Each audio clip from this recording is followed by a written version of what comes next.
The Benjamin Dixon Show is only possible with listener support. Go to www.thebenjamindixonshow.com to register for our blog and join the Progressive Army. And now, ladies and gentlemen, You're now about to witness the truth. It's the Benjamin Dixon Show. Welcome, ladies and gentlemen, to the Benjamin Dixon Show. I am your host, Benjamin Dixon. It is Thursday, February 16th, 2017. I'm laughing because one of my longest listeners, I think, I remember her following me like week 2.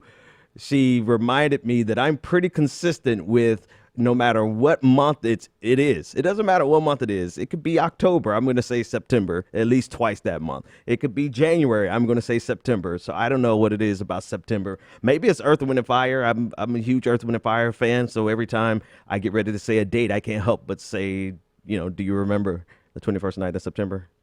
Anyway, welcome to the show, ladies and gentlemen. I have to take it light tonight because today has been completely mad, insane.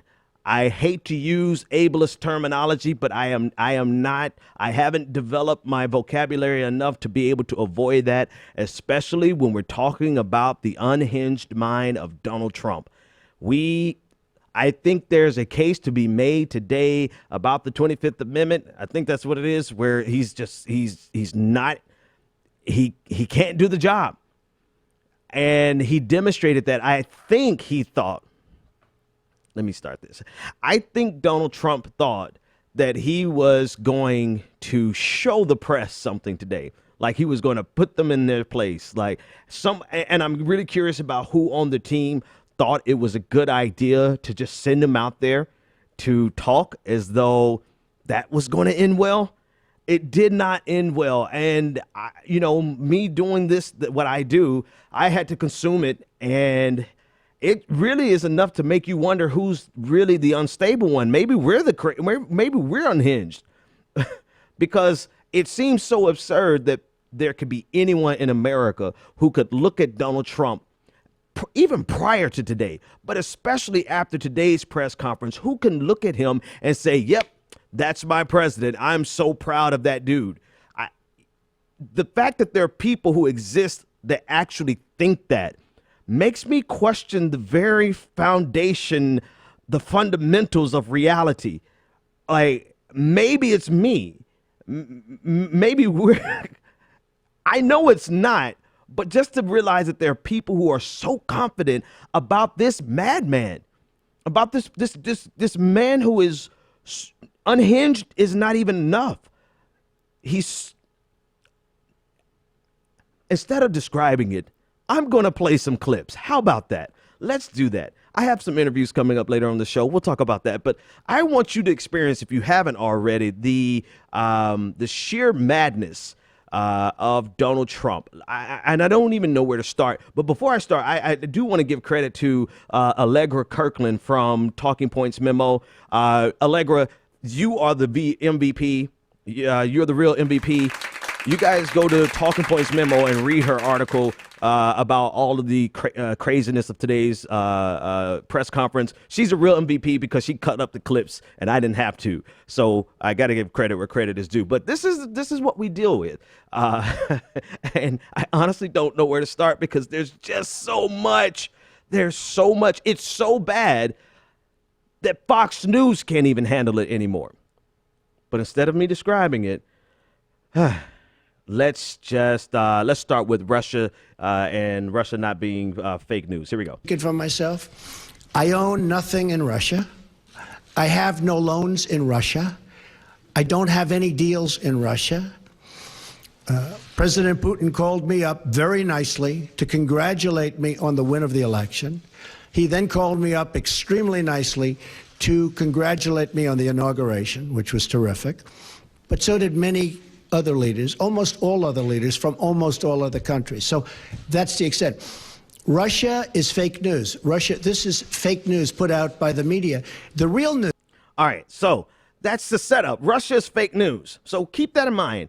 Everything that we've heard this week has been, fake news. So if Russia is fake news, then why is he concerned with anything that has been leaked, right? Why would he be concerned with something that's been leaked if Russia is fake news? And then he subsequently went right into, well, Russia's fake news, but we have to be worried about, let's focus on the leaks. Let's not worry about anything else. Let's worry about the leaks. And of course, that would be the single clip that I can't get. But because I'm Johnny on the spot, I am going to switch a couple of things here and here. And I'm going to play it from here. Here's Donald Trump discussing that even though this is fake news, we should be focused on the leaks because so logically, how can it be both? How can it be both fake news and be a leak or leaks that we should be concerned about? That's the question. If the leaks are absolutely real, how can the news be fake? Here he is.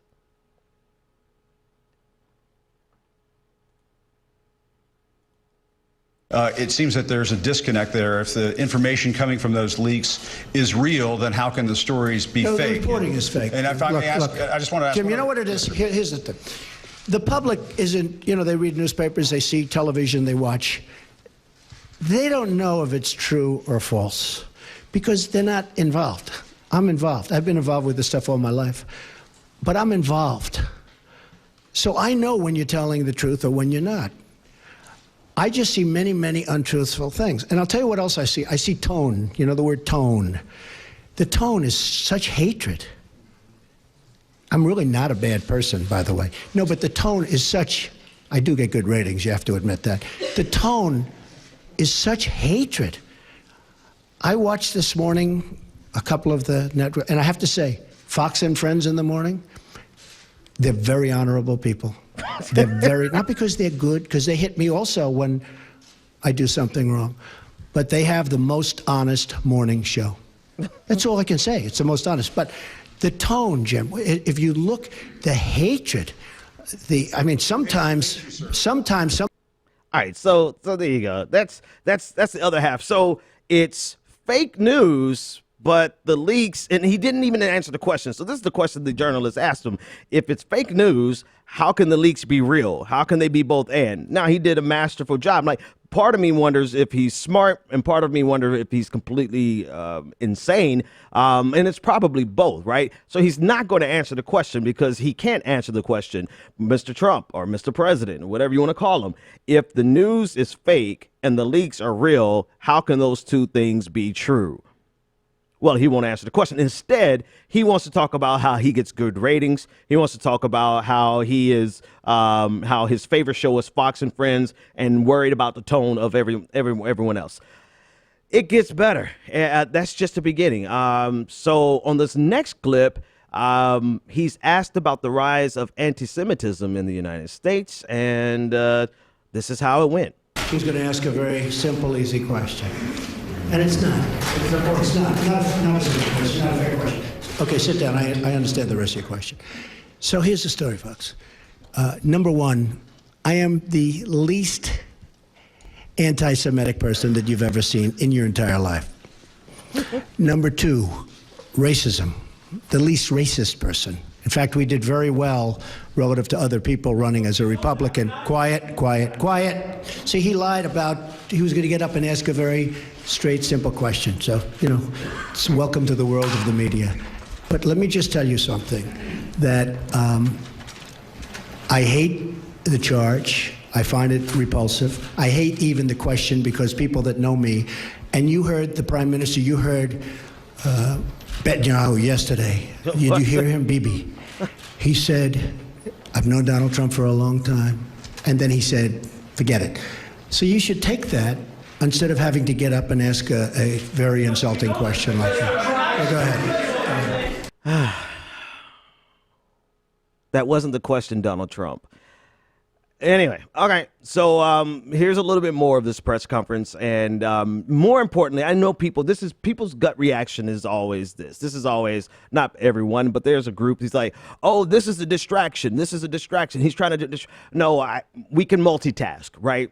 I don't think anyone's taken their eyes off the ball of what's happening with regard to his nominations, to his cabinet appointments, to what's the investigation that was started because of the Washington Post and the New York Times with regard to Russia. Nobody's taking their eye off of that. No one, people can multitask. So if you think he's doing like this three-dimensional chess, distracting America, I might question your ability to actually multitask, because in reality, you should be able to see this in isolation and see the unhinged nature of his mind and realize, what if he was put in a situation like the Cuban Missile Crisis?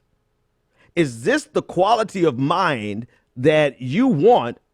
We answered this in the election, right? Most of us said hell no then, but now it's even more evident. He does not have the mental faculties to handle the job of the president. He's not a mastermind trying to distract the press. He's an unhinged maniac who is obsessed with the press. There's a big difference. He's not trying to distract them. He wants them to love him. And he doesn't understand why they don't love him. All right. In this clip, he's talking more about how, Donald Trump, here he is. Having a good time. Tomorrow they will say, Donald Trump rants and raves at the press. I'm not ranting and raving. I'm just telling you, you're dishonest people. But I'm not ranting and raving. I love this. I'm having a good time doing it. But tomorrow the headlines are going to be, Donald Trump rants and raves. I'm not ranting and raving.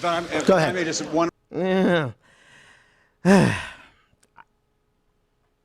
Last but not least, this clip is less a window into his mental stability as it is he has no clue about the American government and institutions that have popped up or cropped up over the last couple decades. This last clip is very telling, and it's very telling in his approach to the black community, because, well, here you go. I'll let him speak for himself. Say the inner cities. Are you gonna include the CBC, Mr. President, in your conversations with your urban agenda, your inner city agenda, as well as? Am I going to include? Are you going to include the Congressional Black Caucus and the Congressional? Well, Hispanic I would. Caucus, I tell you what. Do you want to set up the meeting? Do you want to set up the meeting? Yeah. No. Are they friends of yours? Just a reporter. Set up the meeting. I know some of them, but I'm sure. Let's go set up a meeting. I would love to meet with the Black Caucus. I think it's great. The Congressional Black Caucus. I think it's great. And then he repeats it as though I'm going to say it again to make sure you know that I did not know what it was. So I'm going to say the ladies and gentlemen, this is the President of the United States. Give yourselves a big round of applause. The thing that is disturbing about this is that there is a large swath of Americans who look at this and see a successful president beating up on the press. It's one thing to have, it is dangerous to have the man with the nuclear codes be Donald Trump, looking at how mentally unstable he is. And again, I'm sorry for the ableist language. I just don't have the vocabulary enough to not use it at this point. You guys can, hit me up later about it. I get it. Yeah, but this dude is unhinged. So it's bad enough to have the man with the nuclear codes be unhinged. But then the worst part about this, potentially the worst part about it, is that even if he was gone, there are millions of Americans who look at this and think that this is the sign of a great president, and this is their man, and this is the man that has God on his side, and God and Jesus is. Have you seen that meme of Donald Trump at the Oval Office behind the desk, and Jesus, a ghost of Jesus, is behind him and helping him sign these executive orders? Like people have really, Well, again, let me show you. I put this together a long time ago, almost a year and a half ago, maybe 2 years ago. And it shows you, if you want to understand the type of people who could look at Donald Trump and think that Donald Trump is brilliant instead of unhinged, watch this 28 second clip that I put together last year.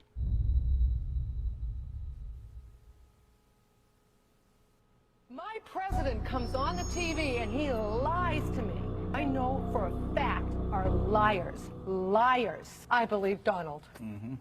Exactly. He says what I'm thinking. Exactly. And he's speaking our minds. I believe Donald. If you want to understand how people can look at Donald Trump today and think that he's anything but unhinged, you have to understand that his supporters are equally or greater or more unhinged than he is. All right, that's it. I can't deal with it. I have to come back to some sanity. All right, folks. In a moment, I'll begin an interview. Totally on a totally different topic. We're gonna wash our palate of Donald Trump. We're gonna wash our palate of all of his unhingedness. I'm trying to use the best language that I can, and we're gonna discuss some other things. I'm gonna be joined by Mike Redwine of the Progressive Army, along with several other guests. And we're going to be discussing some initiatives that they have coming up. And I'm just checking to make sure that everyone is aboard. So we're going to be joined by Billy Easton, who is the director of Alliance for Quality Education, and along with Assemblywoman Latrice Walker of Brooklyn. And again, we're going to be joined by my colleague, Michael Redwine of the Louisa Project 2027. Who now have their own YouTube channel, so definitely go over there and subscribe. So I believe everyone is here. We have a full house tonight, so let me bring them on and welcome them. Thanks so much, everyone, for joining me. Welcome to the Benjamin Dixon Show, and let's just go around the room. And Mike, if you don't mind, I want you to jump in there first and say a few things, and then we'll bring everyone else on to introduce themselves, and we'll get this conversation going. Go ahead, Mike. Okay. Hey, Ben, thanks for having me. I got an echo. In any event, Mike Redwine of Louisa Project 2027 has been mentioned. And today we're going to be talking to Billy Easton and Jasmine Glasper of the Alliance for Quality Education in New York. They've been on the front lines fighting against the state of New York, trying to get communities of need the funding that they require to educate the children, to educate local children. And when we start talking about the lower ends of the class spectrum, we're talking about children of color and poor white children. So, and these are the people that need the education opportunity most. And that's where we are right now. The Governor Andrew Cuomo professed progressive. I'm gonna leave that one alone right now. Has basically ignored the court order for them the court settlement for them to pay. I'll let Billy or Jasmine give you the specific amounts. Okay. A humongous court settlement concerning these issues. Okay.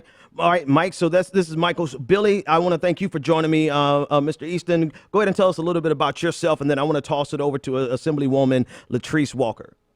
Okay, well, Ben, thank you very much for having us on your show.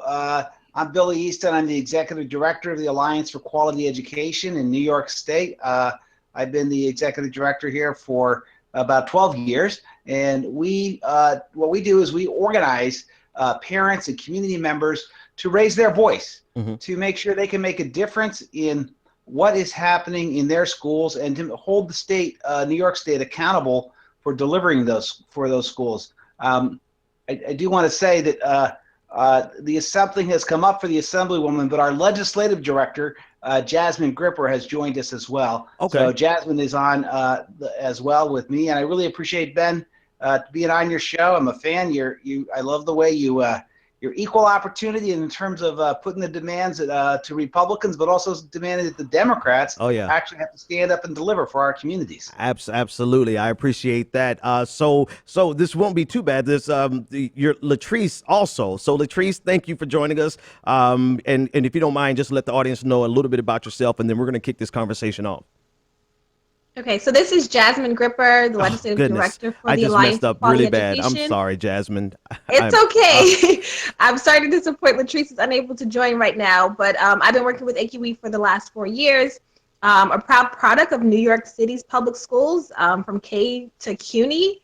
Been working with AQE to educate parents and legislators on the needs of our schools and the students in the classrooms. Like Mike said, our schools are owed $4.3 billion from New York State, and our state governor is refusing to fund our own state formula. And as a result, the schools that need it the most, the students who need the most opportunities, are the ones who continuously lose out. And we are making sure we hold New York State elected officials accountable to delivering fair funding for our schools. Awesome. All right. So we have a round table. We have a full house here tonight. And Mike, this actually came about because of the article that you wrote for the Progressive Army dealing with Cuomo's education budget fails. And this is how I got introduced to everyone. And part of what we do here is exactly what you said. We hold Democrats accountable too, and this is an instance here in New York where the children of New York, the students of New York, are being directly harmed by someone who claims to be a progressive, someone who's supposed to be fighting on our behalf, but it's anything but the case. Mike, give me a little bit more background, and then I want to pass the mic around the room so we can get more insight. Okay, so I got I think it was Anoa that got Zakiya Ansari in touch with me about this issue. I guess the bottom line is that Governor Cuomo is not okay. Let's be real. At this point, it's malicious, right? It's one thing to say that okay, maybe when we have more money or the budget is more fluid, that we can find some space to pay this off. They're just ignoring it. They're just straight ignoring it. They're to the point where they're fabricating things in order to avoid it. It's bad. It's bad. And you know what? I'm going to leave from there and I'll let the experts take from here. And it's bad. So Billy, Billy, give us more background on the actual budgetary problems and some of the other underlying problems there.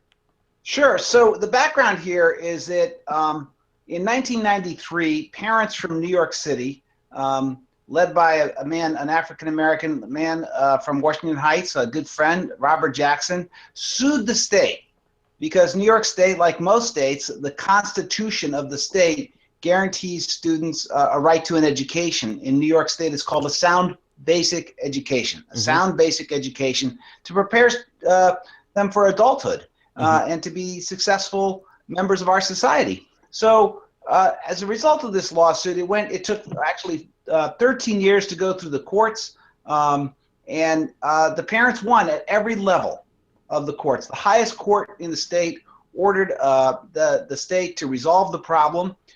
Then in 2007, the then governor, Eliot Spitzer, and the state legislature came to a resolution that met the court order. And they committed to increase funding for schools across the state by $5.5 billion.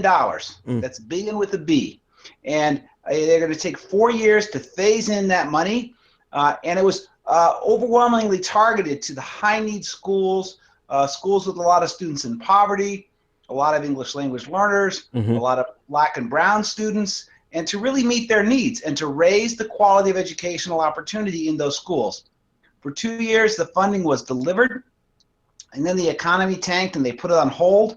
And then when Andrew Cuomo was elected, he decided he'd rather cut taxes on millionaires and billionaires than provide billions of funding that's owed to the schools. So he started cutting funding, and then he left the schools underfunded. You don't expect that in New York. The same thing is happening, frankly, not just in New York, but in Georgia and Mississippi.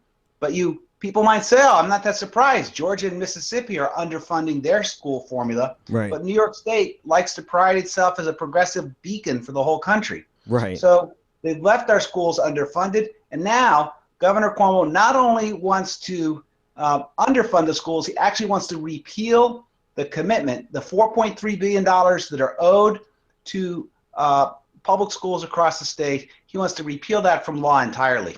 Wow. Jasmine, tell me about the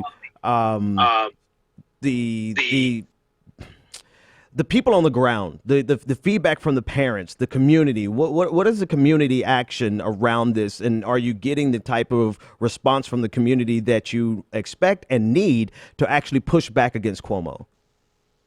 Yeah, so community members, once they are aware of the situation, are extremely upset. People tended to be a little bit more understanding during the financial crisis, that the money wasn't there. But not only was the money not there during the financial crisis, but money was cut from schools. There were billions of dollars worth of cuts from schools during the New York State financial crisis. So New York State literally chose to balance its budget on the backs of students. Now that the economy has fully recovered, New York State is not in a recession. We are one of the wealthiest states in the nation. For New York State to still not be fully funding our schools is completely unacceptable. And what this means on the ground is that students are attending schools that are overcrowded. We have elementary school classrooms and kindergarten classrooms that have 30 students with one teacher. We have buildings that are so overcrowded that students are being educated in trailers. We have schools in Yonkers where there's one guidance counselor for 700 students, which is impossible to find individual attention when you have such a huge workload. We have students in Utica who are literally fundraising just to get the supplies they need for their New York State chemistry class, not for an extracurricular class or AP class, but for their basic chemistry class that they need to graduate with a New York State diploma. The school doesn't even have enough supplies for them to do the lab experiments. So students are fundraising for those things. And so what we see in New York is this huge equity gap, is that wealthy school districts and wealthy zip codes in New York State, we have some of the best public schools in the country. But if you are in a mostly minority school district, or if you're in a district where there are a good number of ESL students, or if you're in a district where the majority of the students are students of color, then you're likely to be underfunded, you're likely not to have opportunities, and you're likely to be in those classrooms that are overcrowded and under-resourced. And parents are angry, and parents are ready to demand that the governor and the state legislators truly fight for what our schools deserve. Just this past October, we had about 20 parents walk 150 miles over 10 days from New York City to our capital in Albany, New York. At the same time, we had 2 individuals ride a bicycle 350 miles from Buffalo, New York to Albany, where we all met at the Capitol, where we all went to the governor's office, and we literally taped up 500 invoices on his door to represent all the school districts in New York State that are still waiting for their fair share. So parents are angry. Parents are realizing where the blame lies. It's the state's responsibility to fully fund our schools. It's the state's responsibility to be the great equalizer, meaning where local districts don't have enough property wealth to fund their schools adequately, then the state needs to step in and give their fair share, and that's not what's happening right now in New York. Wow. I had the unfortunate privilege of going to school in Florida while Jeb Bush was the Secretary of Education. And while he started doing all of the experimentations that he did, and then after I graduated, that's when he became governor, and he came in. And it's very difficult for me to delineate the difference between a New York a New York Democrat, Andrew Cuomo, and some of the same exact behaviors and actions of a Floridian Republican, Jeb Bush. And this is a political issue. So my next question is, what is the political recourse? What is your game plan? How do we change this? How do we turn this around? And how do we hold Cuomo accountable politically? Well, I'd be happy to respond to that question. You make a very good point, and the evidence is there in terms of the similarities. You can see it right now. There's a lot of concern about Betsy DeVos as the new Secretary of Education under Trump, and there should be.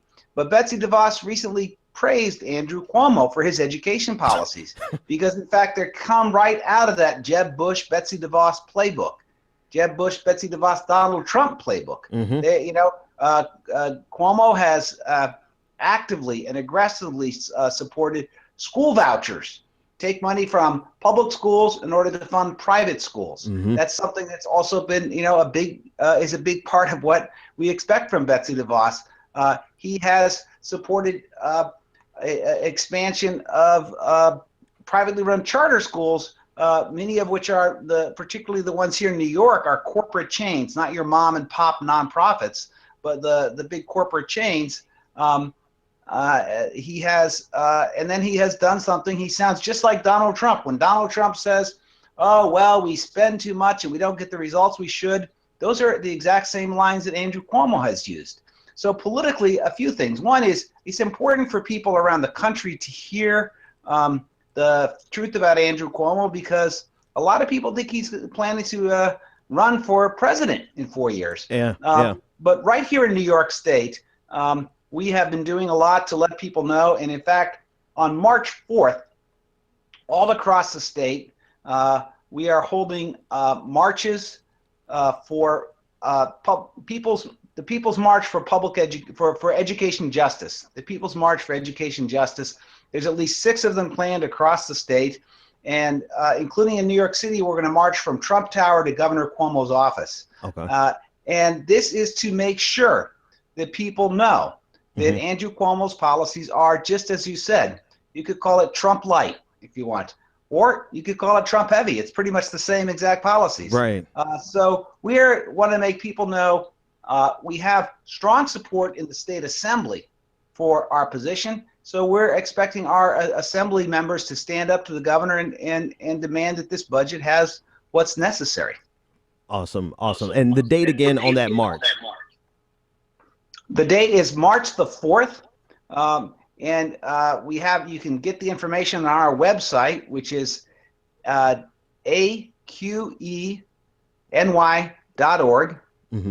AQENY.org. March 4th. There'll be 6 at least of these marches across the state. We encourage folks to come. We got people coming to New York City from New Jersey and Pennsylvania, as well as from within the state. Many people from within the state, of course. And we're hoping people will join us and let your voice be heard. All the resistance that's happening to Trump these days is very exciting, but we need to resist the same type of Trump-type policies right in our own states, and this is an important state to do that in. Absolutely. I want to thank each of you for joining us tonight and shining a light on this situation that many people will probably are not aware of. And we want to help get the word out, especially about the march on March 4th. So thank you so much. If you would just give them the best way to contact each of you, whether it be your Twitter handle or your email address. And go ahead, Billy, we'll start with you and we'll go around. Sure. My email address is Beaston, BEASTON at AQENY.org. And my Twitter handle is at Beaston_NY. Awesome. Go ahead. And this is Jasmine. You can reach me on Twitter at JazzGripper, JassGripper, or email, it's Jasmine, JASMINE, at AQENY.org. And Red Wine, everyone knows. Go ahead and tell them how to get up with you, Mike. Okay, Mike Redwine on Twitter. I'm Mike_Redwine on Twitter. And you can always reach me at louisaproject2027.org. Again, louisaproject2027.org. And check out the new Louisa Project YouTube channel. Special thanks to you, Billy, Jasmine, Mike, for bringing this information to us, and all the best of luck. Let me know if there's anything else I could do to help. Thank you for helping, Ben. Awesome. Thanks, Ben. 857-600-0518 if you want to join the conversation. It is something. No, I'm sorry. I was going to say it's something when we realize that we have Democrats who are just as detrimental to our causes as Republicans.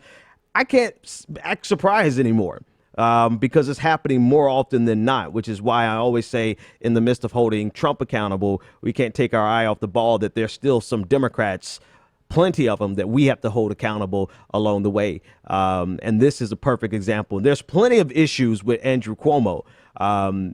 And I almost wish he would try to run for president in 2020, because we could just pull out everything, the long laundry list of things that Cuomo has done that have been anti-progressive, not even liberal, just full on anti-progressive. And he would not fare well in a national campaign. All right. So in other news, there's things happening all around us, and the pace with which they're happening is kind of staggering. But I want to pull up the image of Eric Cartman. I'm sorry, not Eric Cartman, but a white supremacist who wanted to carry out an attack in the style of Dylan Roof. in the spirit, actually, is what he said. He wanted to carry out an attack, and he was inspired by Dylann Roof. The name of the gentleman you see on your screen, and I use that term loosely, is Benjamin McDowell.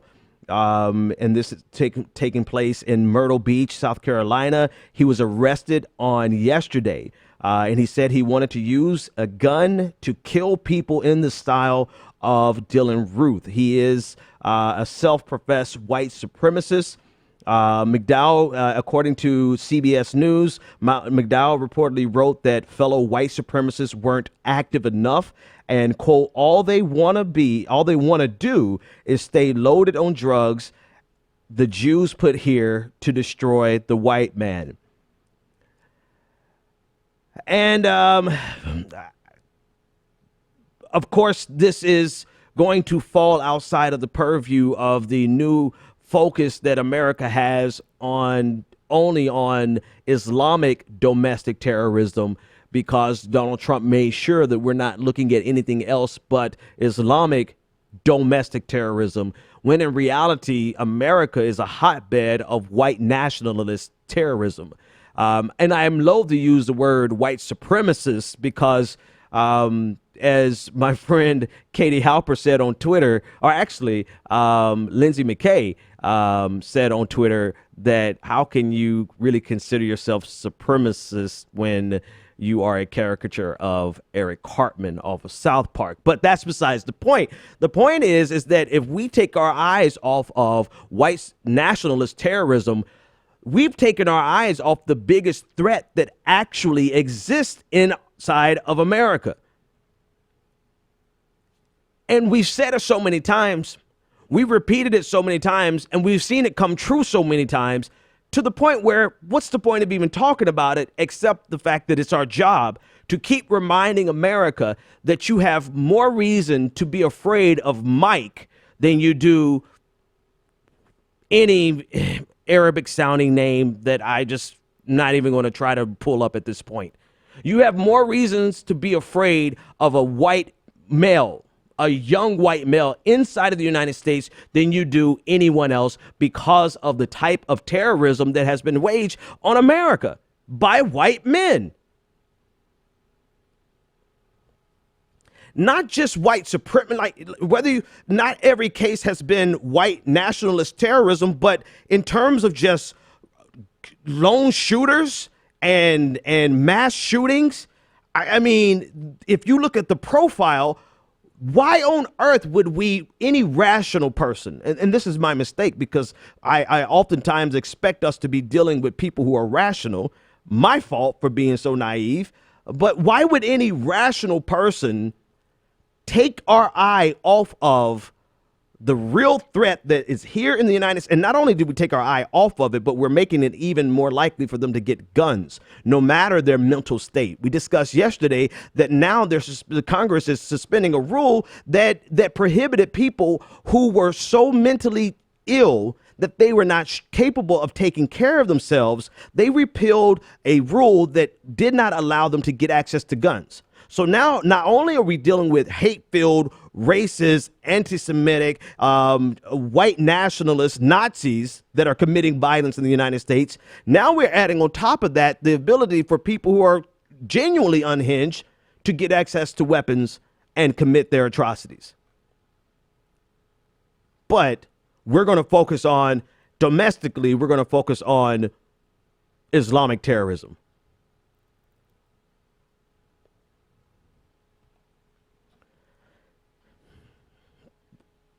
Not only is it obviously a political ploy, not only is it a signal to other white supremacists, in addition to Trump and Steve Bannon, it's a signal that they're sending that everything's fine. Hint, hint, wink, wink. Not only is it that, but it is undermining the security of our nation, our internal security. We can discuss and argue about the necessity of or the imperialistic desires of America in the Middle East and North African nations that creates, we can discuss all of that. We can discuss the need for a war on terrorism, and we could argue about the merits and the necessity or just we can discuss all the nuances of it about what happens overseas. But domestically, you stand a better chance of being killed by a white nationalist or a lone shooter than you do any Islamic terrorist. But we don't live in a world of facts. We live in a world of alternative facts. We live in a world of lies. And actually, before I say this, let me say it this way. The only thing that we can do with people like Trump and those people who are unhinged enough to think that Trump is a successful leader and a great leader and good for America and can look at him and see how unhinged he is and celebrate it as if he's some hero. And the only thing that we can do with people like that, along with people who are sympathetic or complicit or co-conspirators with white nationalism, racism, xenophobia, Islamophobia, homophobia, the only thing we could do with this group of deplorables is to beat the hell out of them at the ballot and make sure that they no longer get access to power. And not only that, not only just one election, I'm not talking about one election. I mean, they need to be relegated to the dregs of society, so much to the point that they are outside of our national discourse. A person like Milo Yiannopoulos should not be able to get a booking on Bill Maher, not because he doesn't have the free speech to do so, but because his opinion should be so repulsive to the American norms, to societal norms, that no one would tune in. I mean, I'm going to skip my Hitler reference, but seriously, who would tune in to Jeffrey Dahmer? Unfortunately, this is America, so somebody would be fascinated. But that's beside the point. What I'm trying to say is exactly this, is that we need to beat the Overton window back to the left so hard and so far that the national discourse and the debate and the argument is not between neoliberals and this basket of unhinged deplorables, but the argument has to be between progressives and neoliberals. Neoliberals, they are as far right as we need to go in America. And I think people sometimes they mistake me as being kind to them or whatever. I honestly don't care what your mistake is if you are making that mistake. But I want everyone else who is actually rational to hear me loudly and clearly. Neoliberals and neoliberalism, that is what we need to oppose. But right now, we can't fight that in isolation because we're dealing with people who are so far beyond the pale that they actually make neoliberalism look relatively benign to the average onlooker. And so we have to kick that group, the group that this Benjamin McDowell is a part of, the group that loves and looks at Donald Trump and thinks that he is the man for the hour, the man that God has chosen to redeem America and all this craziness. We have to beat that out of. And when I say beat, I mean electorally, I mean in the media, I mean in just popular opinion. In every way imaginable, we have to kick them outside of the Overton window. Why on earth is the only conversation that's acceptable in our public norms, in societal norms in America? Why on earth is it a conversation between neoliberals and neo-fascists? That should not be the American discourse, the window of American discourse. The argument between progressives and the argument between progressives and neoliberals, that is a robust argument. That is an argument between people who want, I mean, think about it. Save the social values of neoliberals. They're essentially economic conservatives. Not essentially. They are economic conservatives. They want the free market. They want deregulation. They want not only less regulation of the environment, they want less regulation on the banking industry. They want money in politics. They are conservative economically. They want tax breaks for as wealthy as we can afford to give tax breaks. They are all but indistinguishable from moderate Republicans. And I'm not talking about the unhinged Republicans that want Donald Trump that wants to gut the corporate tax rates from 35% to 15%. I'm not even talking about that extreme. I'm talking about your moderate Republicans are all but indistinguishable from neoliberals, with the exception of social issues. And the thing to me is, like, you don't get brownie points for being not a bigot. You don't get brownie points for being intersectional. That's the basic, that's the starting point. That's the basic level of human decency. You don't get to call yourself a progressive or even whatever just because you're pro LGBTQ rights and marriage equality. That's like the starting place for you not to be a bigot. Like that's like cheering a kid on for graduating kindergarten. No, this is just the starting point. You don't get an extra anything for not being a bigot. But when we look at and we take away their social values of neoliberals, all that's left is moderate Republican economics.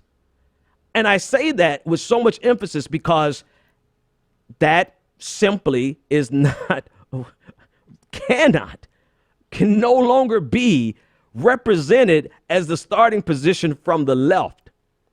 The problem is, and I know everyone in my audience knows that, but the problem is that we cannot have the real debate while we are being run into the ground by economic extremists and white nationalists on the extreme right. The White House is occupied by the extreme right, which means in our national discourse in the Overton window, the extreme right is represented as simply as the right. But in reality, the right in America, neoliberalism. So what do we do about it? What do we do about it is the same thing I say every night, and I guess I got to keep saying it until it becomes a reality. The reality is that we've got to beat back not only neoliberalism, but until we can get this neo-fascism out of the normal discourse in America. Think about it. You can get Milo Yiannopoulos on Real Time with Bill Maher before you could get someone from the BDS movement on Real Time with Bill Maher. And you can get, okay, maybe BDS is not your flavor. All right. You can get a Nazi on national television before you can get a self-proclaimed socialist or communist on television. Something's wrong in America. Something is wrong with the world. The world is upside down where everyone, even NPR this morning did a profile on this guy. I can't remember his name. Whatever his name is, but the point is that now he's moved over into the realm, into the league of Milo Yiannopoulos. Like he was a journalist who did the profile of Milo Yiannopoulos, and he said because of all the vitriolic feedback that he got, he decided that it's best that he become a conservative. And so now not only is he a conservative, but he's a conservative in the stripe of Milo Yiannopoulos, and he's getting a profile on NPR. When's the last time they interviewed anyone from the Democratic Socialists of America? This is just to demonstrate to you that our the realm of discourse in America is so skewed to the right that it is more acceptable for Donald Trump to become president of the United States than Bernie Sanders.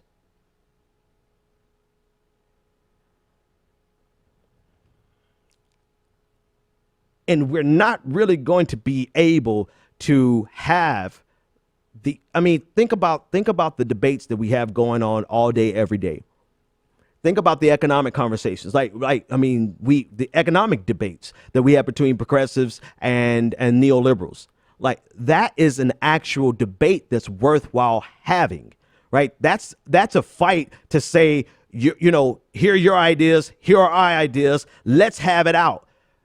You are my political rival, I am your political rival, let's have it out. That's a robust conversation, but we can't have that because our starting position is, oh, the left is so extreme and radical, and DeRay McKesson is the leader of the left. Like, what the hell? Like, seriously? Cory Booker is an extremist. Hillary Clinton is a socialist. And Donald Trump and his neo-Nazi right, they represent the sanity in America. We've got such a hurdle to overcome that we're not just fighting. We're not just fighting back against a neoliberal, a right-leaning takeover of the Democratic Party, or depending on who you read, the Democrats' voluntary shift towards the right. We're not just fighting back against that. We're actually fighting to get Nazis out of our Overton window. All right, enough about that. So I don't know. I mean, there's so many other things that happen in the news. One of the things that jumps out, everything else is kind of irrelevant at this point. And the reason I say that is because everything else is a symptom of the problem. Just going down the list, the EPA, they've been warned that they're getting an executive order coming from Donald Trump that's essentially going to completely rearrange what the EPA does and is. There's even a bill in Congress to disband the EPA. That is a symptom of the problem, of a greater problem that we're fighting against in the United States. The foreign policy, not only the foreign policy blunders, but the hawkish position that is coming from Donald Trump, despite some people's belief that he was going to be moderate on or dovish on foreign policy, it is still a symptom of the problem. The underlying problem is that we've just lost our minds in terms of what's acceptable and what we're comfortable with. But what's happening with Donald Trump on the foreign relations front is a symptom of a much deeper problem. The pushback, not only a pushback, let me use my language precisely, the onslaught against immigrants and the acceleration of that onslaught, it is a symptom of the problem. The problem has been here, and it's been escalating since before Bill Clinton. Bill Clinton escalated it, and it's been escalating ever since. But it's because it's become acceptable in our American discourse to not only acceptable, but politically expedient. And with such rewarding political benefits that it makes sense for politicians to use immigrants as scapegoats. Hell, not only politicians, but you got other marginalized groups who see the benefit of scapegoating immigrants. And so today's a day without immigrants, while it is an awesome statement, and we saw it across the country, we saw corporations joining in, you saw mom and pop shops joining in, you saw school students joining in across the nation, showing what America would look like and the dent that the absence of immigrants would have on the American economy. While it is an awesome display and we salute them and stand in solidarity with them, the problem is that there's an underlying issue in the United States that we not only have not addressed, but we have set back and allowed politicians and opportunists to profit off of for a very long time. Because the alternative has not been allowed to enter into the American discourse. Right? The only thing we talk about with regard to immigrants, the only thing we talk about, it's very similar to the only things we talk about on foreign policy. There's right, and then there's further right. There's bigotry, and then there's further bigotry. There is xenophobia, and then there's extreme xenophobia. There's deportations from Democrats, and then there's that's not good enough, Democrats. We got to do even more. And so on every single one of these issues that we talk about on a regular basis, the options that are in the acceptable American lexicon are worse and worser. Yes, I know exactly what I just said. It's right of center and far right. And right now, the far right has complete control over almost the entire government.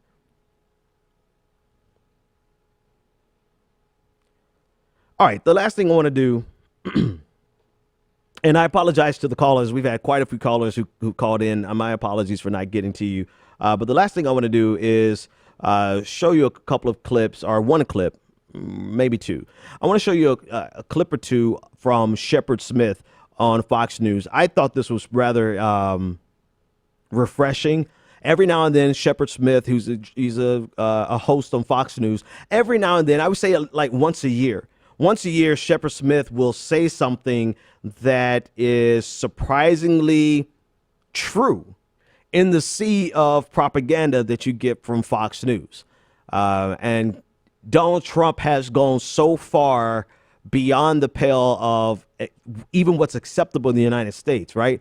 We just got through discussing how what's acceptable in the United States has been center right or extreme right. But now we've gone so extreme into unhinged territory that even Fox News has started calling out Donald Trump. And this is the first clip. It's a minute long, so hold tight. This president keeps telling untrue things, and he does it every single time. He's in front of the microphone. It's demonstrable. I can re-rack the tape for you. There were a lot of them today. Some of them aren't really big, but they're coming from the President of the United States. Today he said, I had the biggest electoral win since Ronald Reagan. He didn't. He said this repeatedly, over and over and over again, and every time he says it, it's not true again. Is it a big thing? No. But he's the one who brings him up. Nobody asked about his electoral college win. And here's another thing. One of the biggest questions that the people who ask him questions have right now is, what is this relationship with Russia? When Russia was hacking into the election, hacking into the Democrats, the DNC, your guys were on the phone with the Russians. Did you talk about that? We don't get a straight answer on this question, which leads us to continue to ask the question. And then he says Russia is a ruse. It's fake news. The leaks are real, but the news is fake. So that's impossible. All right, so that's the first clip. This is Shepard Smith. Like, this is Fox News. This is the belly of the beast. This is Donald Trump's home turf. And Donald Trump has become so unhinged that the shield is starting to crack. This last clip of Shepard Smith actually tells the whole story. Listen in. It's crazy what we're watching every day. Yeah. It's absolutely crazy. He keeps repeating ridiculous throwaway lines that are not true at all, and sort of avoiding this issue of Russia as if we're some kind of fools for asking the question. Really? Your opposition was hacked and the Russians were responsible for it, and your people were on the phone with Russia on the same day it was happening, and we're fools for asking the questions? No, sir. We are not fools for asking this question, and we demand to know the answer to this question. You owe this to the American people. Your supporters will support you either way. If your people were on the phone with her, what were they saying? We have a right to know. We absolutely do, and that you call us fake news and put us down like children for asking these questions on behalf of the American people is inconsequential. The people deserve that answer. You know, you have to be some type of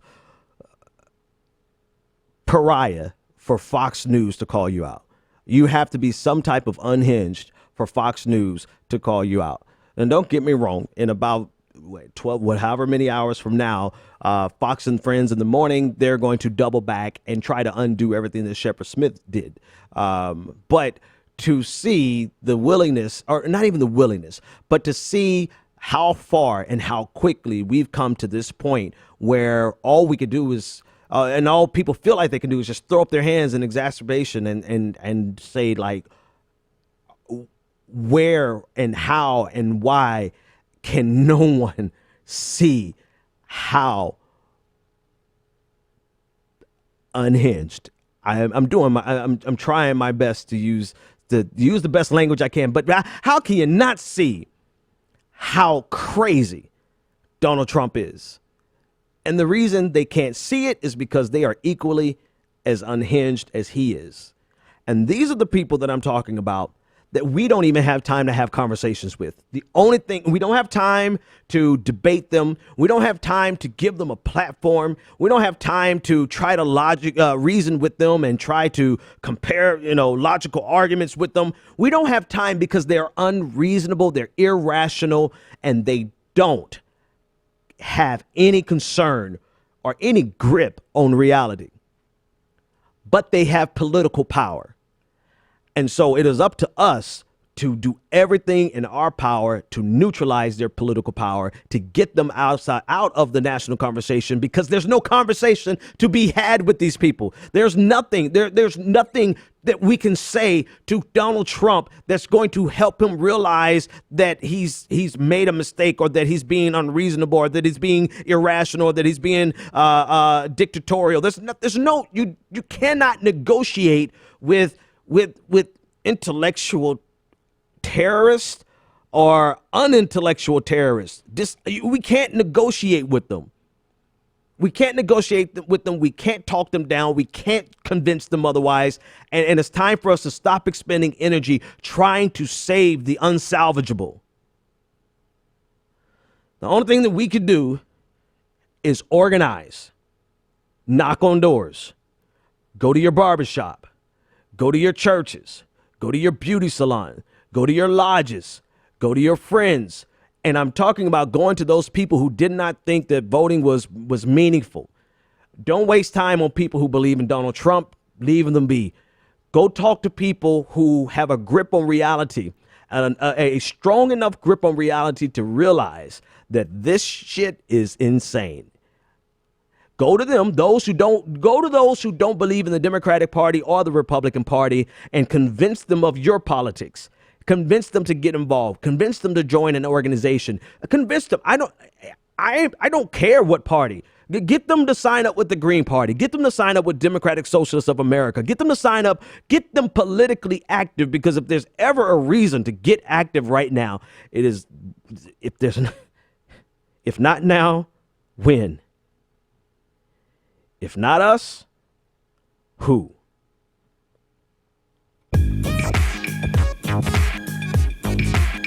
The Benjamin Dixon Show is only possible with listener support. Go to www.thebenjamindixonshow.com to register for our blog, join the Progressive Army, and support The Benjamin Dixon Show. It's Ben Dixon! If you like this episode, be sure to share, like, and subscribe.